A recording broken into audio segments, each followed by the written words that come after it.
paysanne de guerre.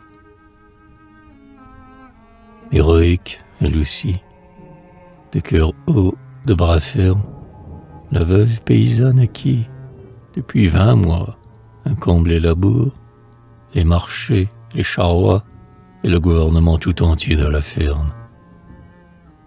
Au début, on lui prend soudain ses 3 garçons, et 2 sont morts déjà. Son valet de charrue et son berger. Sa fille, un instant courue, lui laisse ses marmots et repart sans façon. Et plus un journalier valide dans la contrée, cheminot douteux pour garder le troupeau. Mais la veuve n'a point plié sous le fardeau, car plus la tâche est rude et plus elle est sacrée. Repas des gens, repas des bêtes, basse-cour, la traite des brebis, 1 heure avant l'aurore, le lavoir, les oiseaux qui vont bientôt éclore, et, pour se délasser, sommeil et labour.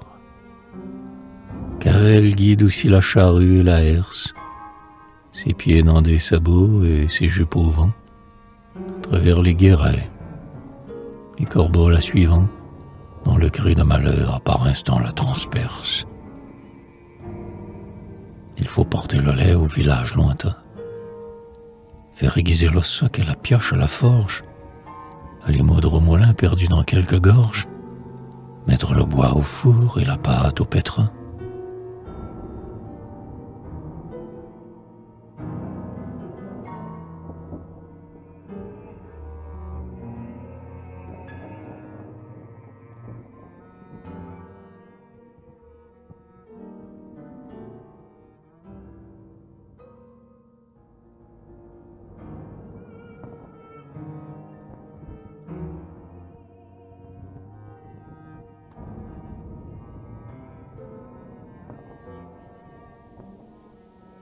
Elle rentre le soir à la ferme en détresse, où tout l'attend, où tout l'appelle, où tout a faim. Les bêtes de provende et les marmots de pain, tous d'une voix connue et d'une âme maîtresse. Jette du grain, fermière, emplis les râteliers, enlaigne au plaintif sa brebis implorante, verse à tes petits-fils la marmite odorante, prie ensuite avec eux pour les morts familiers.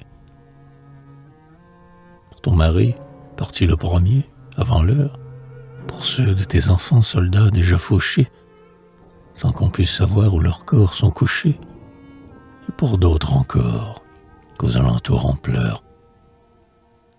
Et pour que Dieu conserve à tes ans une appui, qu'il sauve des périls et bientôt te ramène, ton dernier né, dernier espoir de ce domaine, qui demain tomberait en quenouille sans lui.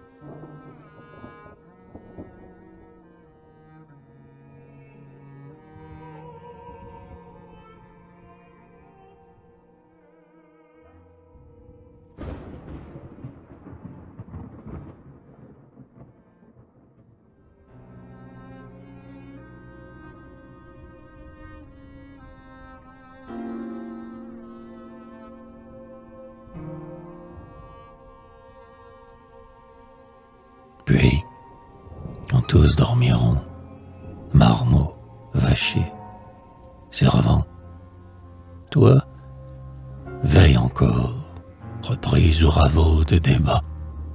Réponds à ton petit qui se morfond là-bas, dans la neige et la boue, la nuit et l'épouvante. Pleure enfin dans ton lit, jusqu'à ce que tes yeux sentent par le sommeil tarir leur source amère, et goûte dans un songe un repos éphémère qu'abrégera le coq d'un clairon furieux. Car déjà demain lui aux vitres de la ferme.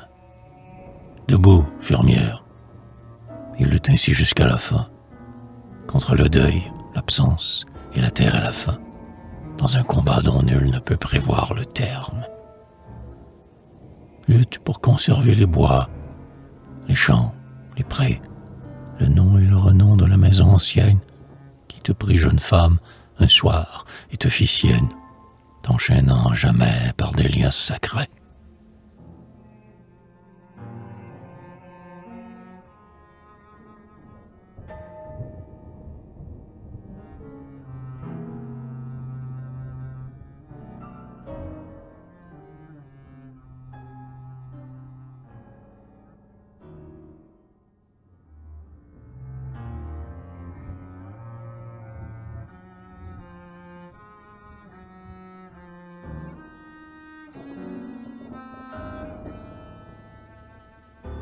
plus grande que ne fut, certes, la veuve antique, plus que les Pénélopes en secret ourdissant leur vaine étoile pour se garder à l'absent, nous devons admirer, providence rustique.